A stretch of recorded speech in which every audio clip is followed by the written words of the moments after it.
Get ready for the dictation. Start. The appeal was dismissed by the learned Additional Sessions Judge, South East Saket Courts, New Delhi, wide order dated 25th March 2012. Thereafter, the appellants, after expiry of 3 weeks, filed second application under Section 438 CRPC, which came to be considered by the learned Additional Sessions Judge to South East New Delhi, who allowed the same by the impugned order dated 10th March 2012.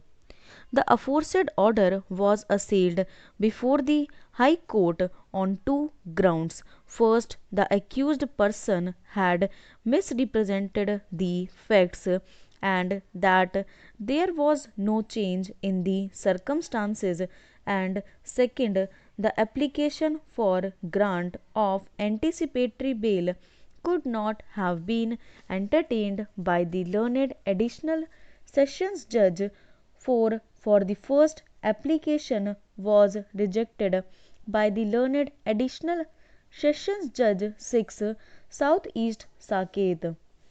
The High Court referred to certain decisions with regard to the parameters for grant of anticipatory bail, absence of change of circumstances, conduct of the accused persons in the manner in which they had executed the agreement for sale, the need for custodial interrogation, and the impropriety in view of the fact that another court had entertained the application for consideration despite the fact that the first application was earlier rejected by another court, and analyzing these aspects set aside the order for grant of bail.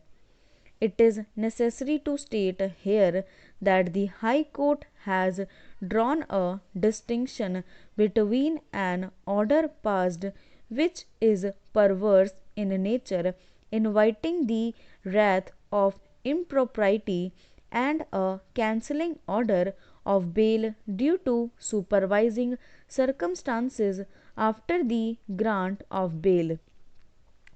We have heard the learned senior counsel for the appellants, learned ASG for the state of NCT of Delhi, and the learned counsel for the informant, the second respondent. On a perusal of the order passed by the High Court, we find that it has felt disturbed that the second application under Section 438 CRPC was allowed by another additional sessions judge who had not dealt with the first application. It has opined that the second judge could not have entertained the bail application, especially when the earlier judge was available.